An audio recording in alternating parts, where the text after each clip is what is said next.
Boa noite, meus amigos, que a paz do Cristo esteja em nossos corações. Vocês acabaram de ouvir o Otávio, o Oswaldo, perdão, Otávio. Onde eu estou com a cabeça? Eu estava falando com o Otávio que mudou lá para o sul do Brasil, aí agora eu estou trocando o nome do Oswaldo. Ai, coisa de velho. O Oswaldo falando agora há pouco, né, sobre o destino que nós vamos, para onde nós vamos, né, sobre céu, inferno e depois o purgatório. Nós já falamos disso hoje, rogando ao Mestre Jesus que nos ampare e nos abençoe a todos. E hoje nós vamos falar do capítulo 1 da segunda parte do livro O Céu e o Inferno, onde nós vamos falar exatamente sobre a morte, né? Muitas pessoas não a temem, né? Não têm medo da morte, mas ficam sem saber o que acontece, né? Será que dói morrer? O que será que eu vou passar naquele momento, né?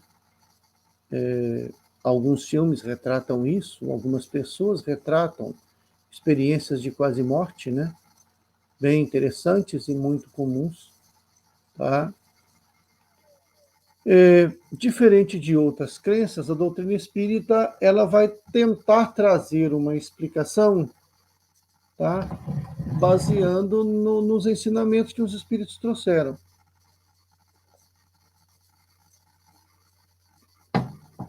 Nós vamos falar do que nós lemos e do que Kardec nos traz sobre este momento, tá? O que vai interferir na nossa morte?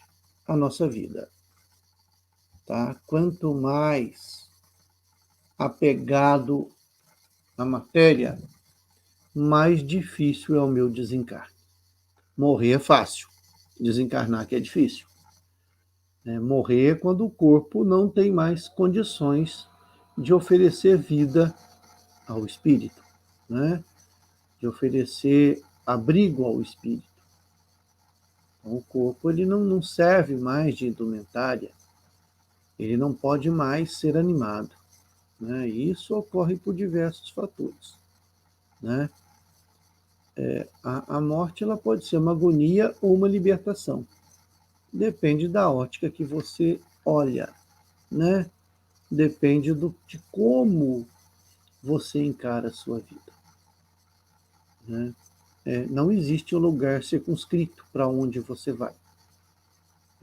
Muitos espíritas trocaram o nome de inferno para umbral, né? Trocaram o nome de céu para colônias espirituais. O seu umbral é seu, tá? O que Kardec deixa muito claro é o estado de perturbação que nós passamos, tá? É um estado baseado num torpor, é como se você estivesse acordando no meio de um nevoeiro sem saber por onde você vai, tá? Algumas pessoas experimentam o que a psicologia chama de terror noturno, que é quando você não consegue acordar, não consegue mexer o corpo. É horrível isso, tá? O que pode causar isso? Uma série de fatores, até mesmo fatores obsessivos, tá? Mas o que vai interferir no meu desencarne? As crenças que eu carrego na vida, tá? Algumas religiões acreditam que a pessoa vai dormir o sono dos justos, até que os anjos toquem as suas trombetas. E ficam dormindo, né? Muitos dormindo em cima da própria sepultura, tá? E às vezes o espírito brincalhão plasma uma trombeta, toca uma trombeta no cemitério, quem está em condições de despertar senta na sepultura e é imediatamente socorrido pelo alto. Alguns outros são levados para colônias, ficam dormindo, de vez em quando soa uma trombeta E quem tem condições de despertar, desperta. E é socorrido. Tá? Vamos lembrar que o universo obedece a uma lei magnânima de amor e justiça, né? Que ninguém está solto, que todos nós estamos amparados pela misericórdia divina. E esta misericórdia não desampara ninguém. Ela não deixa ninguém a Deus dará. Então, o que acontece? Primeiro, não dói morrer. A dor é física. O sofrimento é espiritual. Tá? Nós podemos desencarnar de formas naturais ou de formas violentas. Podemos desencarnar na hora certa ou podemos antecipar o nosso desencarne.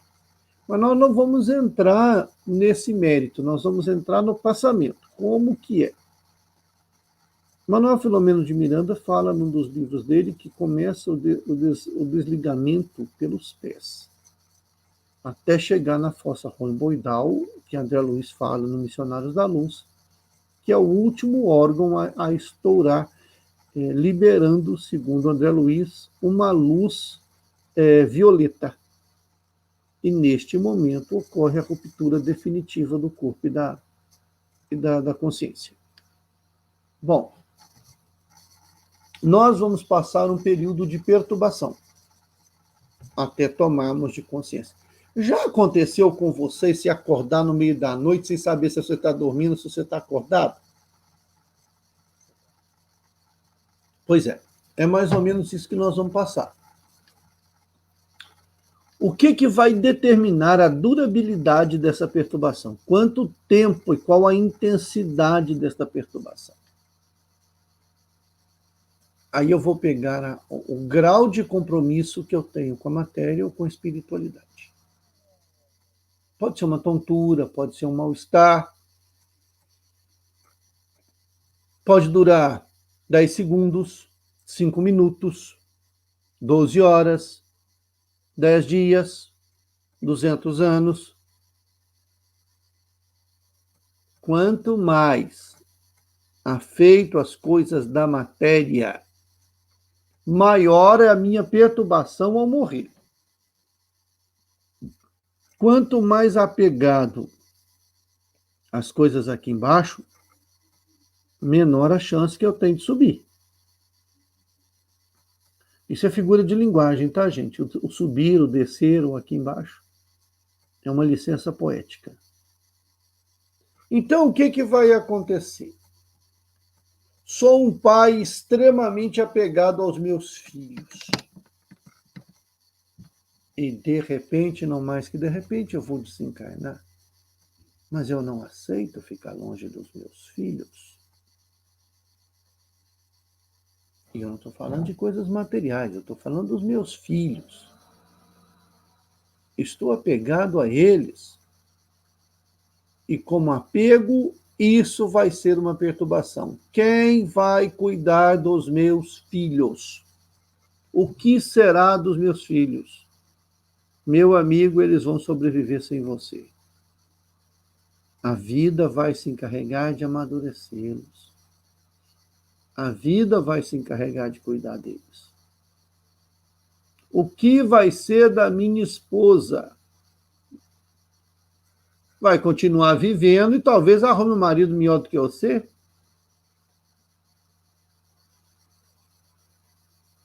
O que vai ser dos meus negócios? Vai depender dos teus filhos. Eu conheci um cara aqui em Varginha, tão avarento, mas tão avarento, mas tão avarento, que quando ele morreu, os filhos não foram no velório do pai. E eles construíram a sua vida financeira independente do pai. Quando o pai morreu, fizeram a mãe fazer uma plástica, dar uma rejuvenescida e mandaram a mãe para a Europa, para que ela gastasse o dinheiro do velho lá. Esses meninos passaram fome a vida inteira, comendo muito mal. Um deles até hoje não suporta couve, porque comeu a vida inteira arroz, feijão e couve. Então ele adorava ir almoçar lá em casa porque tinha coisa diferente. Coisa diferente na nossa casa era ovo, era um macarrão, era uma carne que na época podia se ter. Então ele achava aquilo uma maravilha. Para ele nós éramos ricos, porque tínhamos, até refrigerante ele tomava na nossa casa, que ele não tomava na casa dele, e o pai dele tinha muito mais recursos, mas era um sujeito extremamente avarento. E, logicamente, os filhos, de certa forma, estavam ligados a esta natureza do pai, eram corresponsáveis em outras vidas. Mas o que eu estou querendo dizer é que esse pai, depois, através da mediunidade, nós percebemos esse pai chorando dentro de casa porque os filhos não lhe davam atenção. Ele não conseguia mais abrir o cofre para contar o seu dinheiro, o que aconteceu com o seu dinheiro, com o seu patrimônio. Quem era aquele homem que estava morando na sua casa? Era o segundo marido da esposa. Mais rico que ele, mas extremamente desapegado às coisas da matéria. E esta pessoa sofreu por muitos e muitos anos. Então é isto que nos faz sofrer. Nós vamos passar por um momento de perturbação que pode ser muito rápido se nós percebemos o que está acontecendo, se nós não esquecemos da importância da oração, não esquecemos do aconchego que é o colo do Cristo, como é bom os carinhos de Maria. Se nós não esquecemos disso, da proteção espiritual que temos e que teremos, então, todos nós vamos passar por esta perturbação. Vamos ao umbral? Eu gostaria muito de ir ao umbral, eu não quero ir para o umbral. Mas se eu estiver lá, o que eu vou fazer? Estando entre os romanos, viva como um romano. Então, se eu tiver de ir para o umbral e eu puder ser útil lá, o que eu vou fazer? Eu vou trabalhar. Lá vai precisar de faxineiro, precisar de alguém para carregar. Então, o que me apega? O que eu mais sinto falta? Eu tenho medo de obsediar quem vai tomar um cafezinho depois que eu desencarnar, gente, que eu vou falar uma coisa. Ficar sem um café quentinho não vai ser fácil. Não. Um bifinho mal passado. Que mais? Que mais que a gente mais sente falta aqui? Talvez isso seja a causa da nossa perturbação ao desencarnar. Então, ao fazermos o nosso passamento, ao partirmos para o plano espiritual, nós vamos experimentar esse momento de perturbação. E esse momento pode ser maior ou menor, não importa se nós vamos desencarnar de uma doença, quer dizer, quem tem mais chances de se preparar é quem está com uma doença degenerativa. E você vê a morte se aproximando. Se você se desprender, a sua perturbação tende a ser menor do que aquele que desencarnou de um acidente. Mas se você é extremamente apegado às coisas da matéria e o cara do acidente não for, ele desencarna mais rápido que você. Podem morrer ao mesmo tempo. Num acidente, morre um monte de gente ao mesmo tempo. Uns desencarnam mais rápido que outros. Tem um filme muito interessante que chama Os Passageiros. Assistam para vocês verem uma coisa. Muito legal esse filme. Muito bacana. Esse filme fala muito sobre o momento da morte. Os Passageiros. Muito interessante esse filme. Tá? Então, o que acontece? Como é que eu vou estar preparado para a minha morte? Vivendo de passagem. Tá? Morreu? Morreu. Todo mundo vai morrer. Mas quem vai desencarnar?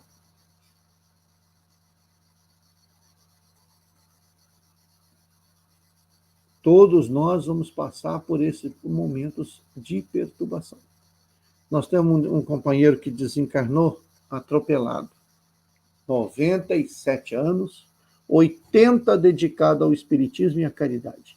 O sujeito estava indo para o centro para abrir o centro. Aí um caminhão entrou na contramão, perdeu o freio e acabou atropelando.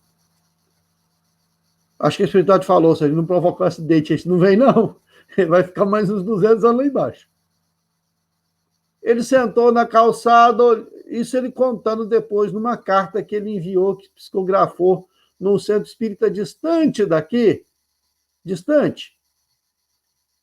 Ele sentou, viu o companheiro, e aí, fulano? Uai, o que você está fazendo aqui? Eu vim te buscar. Mas me buscar para quê? Rapaz, mas eu estou com uma dor de cabeça, eu acho que eu caí aqui.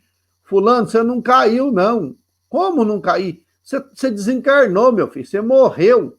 Eu vim te buscar que nós temos compromisso agora, nós temos que ajudar na reunião lá do centro.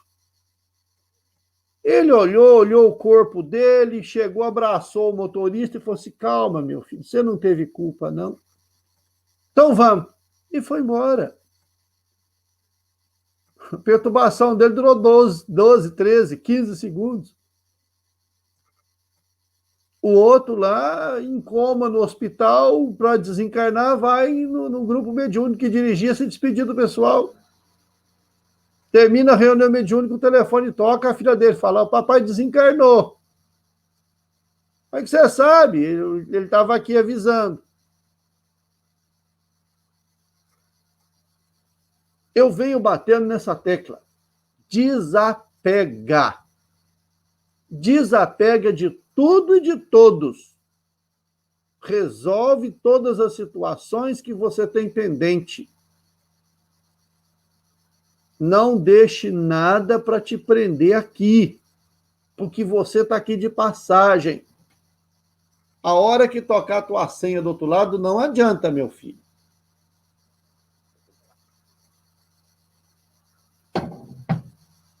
Um rei andando com seu primeiro-ministro, e ele viu de longe a morte. O primeiro-ministro sai correndo e vai se afugentar na cabeceira do rio, distante de onde estava. A morte chega e fala para o rei, boa noite, boa tarde, boa tarde. O senhor sozinho? Ah, eu estava com o meu primeiro-ministro, mas ele teve medo de você e saiu correndo. A morte, mas eu não sei porquê, eu não tinha nenhum encontro com ele agora. Meu encontro com ele é mais tarde, lá na cabeceira do rio. Não adianta, meu filho, não adianta.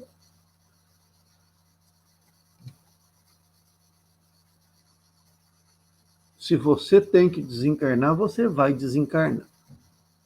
O que pode acontecer é você receber uma moratória e ficar mais alguns anos aqui embaixo. Pode, claro que pode. Isso é perfeitamente possível. Tá? Você está fazendo um bom trabalho, precisam de você, por que não? Você pode ficar uns aninhos a mais. Usou bem a sua energia vital, não abusou. Aí você fica mais uns tempinhos aqui. Mas você vai desencarnar. Todos nós vamos. Dificilmente daqui a 50 anos nós vamos estar todo mundo por aqui. Eu espero estar aqui, vou estar só com 104. Não tenho medo de morrer, eu não tenho pressa. Entendeu?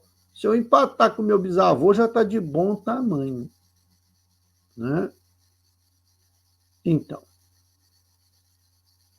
nós vamos passar por um momento de perturbação, por um momento de angústia. E quanto mais cedo recobrarmos a consciência e descobrirmos a maravilhosa ação da prece, verdadeira e sincera, da necessidade de ajudar o próximo e da bondade que é fazermos o bem, certamente nós vamos estar em paz conosco mesmo. Que Jesus nos abençoe no dia de hoje. E na próxima terça nós estaremos aqui com o capítulo 2 da segunda parte, tratando sobre espíritos felizes. Que Jesus esteja sempre conosco.